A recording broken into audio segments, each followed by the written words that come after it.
Jangan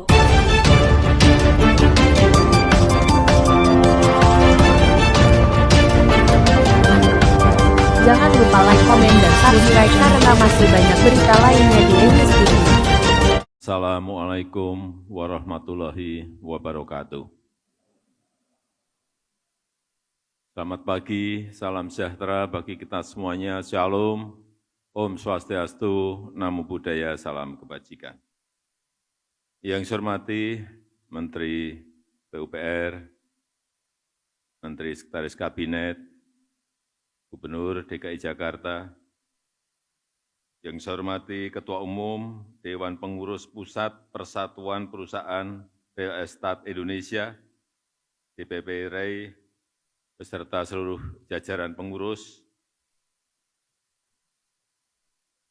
Ketua Badan Pertimbangan Organisasi dan para senior REI yang hadir, Direktur Utama PT Bank Tabungan Negara Tbk, yang saya hormati para ketua dan jajaran pengurus DPD REI dari seluruh tanah air Indonesia,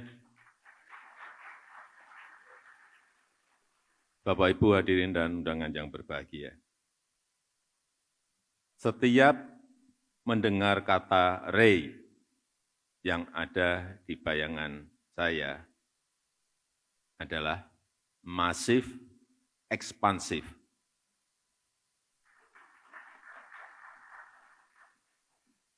Karena dari sisi anggota di catatan saya, ini tahun 1972, anggotanya 33 perusahaan. Sekarang, seperti tadi yang disampaikan oleh Pak Toto, 6.400 perusahaan. Perkembangannya sangat pesat sekali. Sangat pesat sekali. Dan isinya, ini mulai yang kelas kakap, ada, kelas sedang, ada, kelas kecil, sampai kelas tri, ada semuanya. Semua difasilitasi dan diterima oleh REI. Dan saya senang, di tengah perlambatan ekonomi global, sektor properti, real estate, dan konstruksi Indonesia termasuk yang tangguh dan tahan banting dan semakin kompetitif. Kalau kita lihat kontribusi 2018 sampai 2022, setiap tahunnya mencapai 2.300 sampai 2.800 triliun, sangat besar sekali. Dan memberikan kontribusi 16% dari PDB ekonomi kita. Besar sekali. Dan tenaga kerja yang tersangkut dalam perputaran ekonomi di REI mencapai 13 sampai 19 juta orang. Juga sangat banyak sekali. Kenapa? Banyak negara ingin mendrive ekonominya lewat usaha real estate, usaha-usaha properti, ya, karena kontribusi di PDB-nya sangat tinggi di semua negara. Dan multiplier efeknya ke 185 subsektor industri lainnya. Ini juga banyak sekali, nggak ada industri yang semasif ini efeknya. Yang ada hanya di industri properti, real estate, dan konstruksi. Multiplier effect ke 185 subsektor. Di material, semuanya industri tersangkut di sini. Semen, batu bata, besi, cat, semuanya bergerak kalau industri properti dan real estate itu bergerak. Furniture dan interior, kursi, lampu, kasur, toilet pasti laku karena ada rumah-rumah baru yang banyak.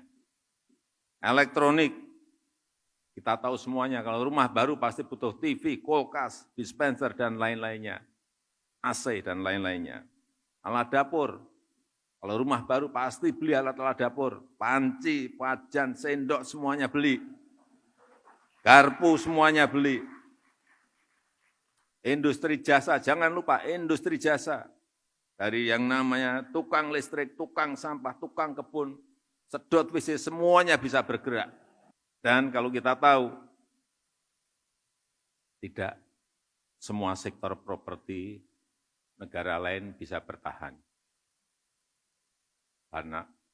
Baik karena COVID maupun karena sisi ekonominya.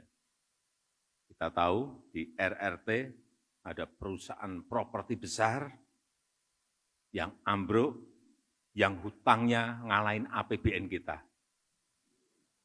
Hutangnya sampai 4.400 triliun rupiah. Jangan ditepuk tangan nih. Hutangnya 4.400 triliun rupiah. Ada enggak di sini yang hutangnya sampai? Sekali lagi, hati-hati mengenai ini. Sehingga semuanya memang semuanya harus dikendalikan. Berapa backlog kita? Jangan hanya bangun, padahal backlog kita sudah enggak ada misalnya. Enggak bisa.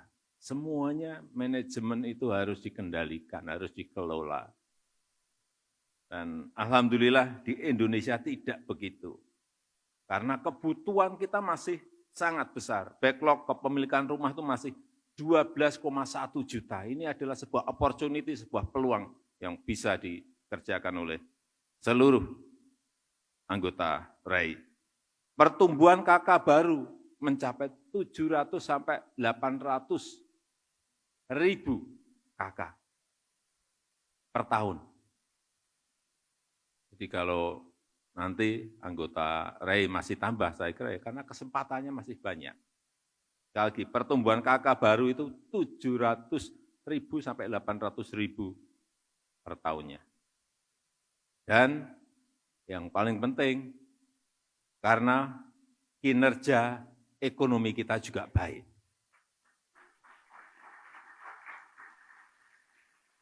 Tadi disampaikan oleh Pak Toto, Pak Ketua RAI, baru saja diumumkan hari Senin kemarin, pertumbuhan ekonomi kita, growth itu 5,17%.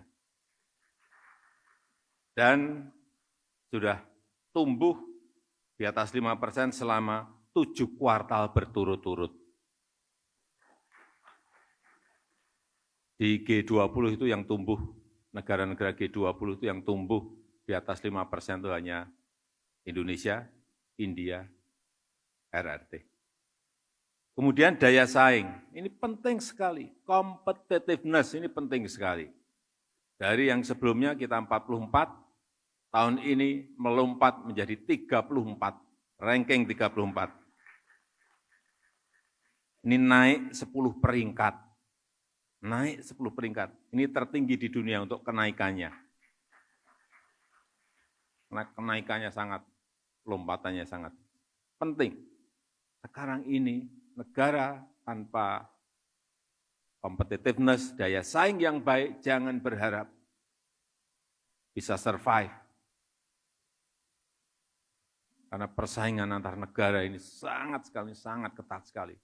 Baik memperebutkan kue ekonomi, memperebutkan kue investasi, semuanya jadi rebutan.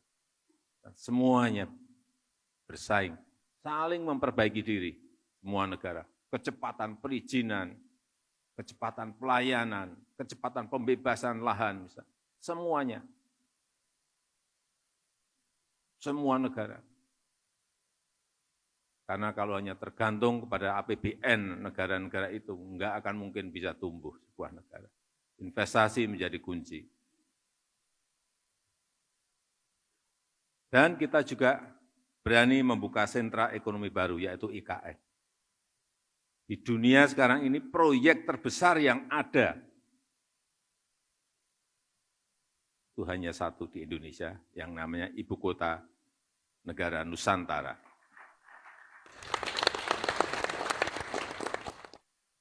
Dan nanti ada Pak Doni dari otorita IKN, per 27 Juli yang lalu, 34.000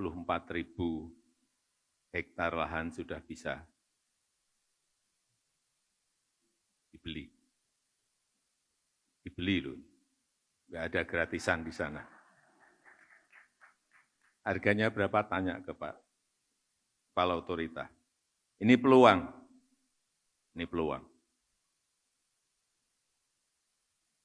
Saya juga minta pada kesempatan yang baik ini, pada REI untuk terus memperkuat kolaborasi dengan pemerintah,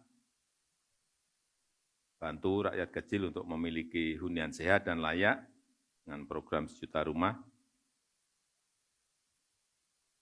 Kemudian juga perhatikan dampak sosial dan lingkungan, ini penting. Jangan sampai setelah ada pembangunan sebuah kawasan perumahan, misalnya kampung di dekatnya, air sumurnya kering, area kampungnya jadi banjir, tolong betul-betul dilihat hal-hal seperti ini. Sampahnya juga tolong disiapkan di kawasan-kawasan perumahan. Dan di Munas REI kali ini bisa dirumuskan langkah-langkah strategis untuk menyikapi peluang dan tantangan yang ada.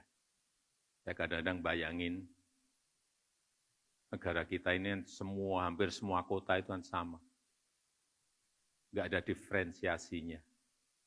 Kenapa tidak ada sebuah kota ini kota jagung, dengan segala fasilitasnya, ada kota ikan, ada kota mebel, ada kota golf.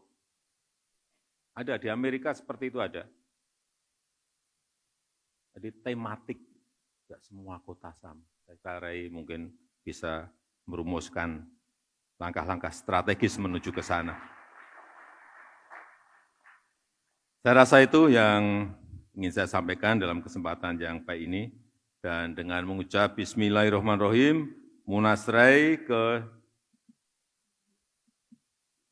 ke-17 tahun 2023 saya nyatakan dibuka. Terima kasih. Wassalamualaikum warahmatullahi wabarakatuh. Dari Jakarta, Redaksi E-News TV mengabarkan.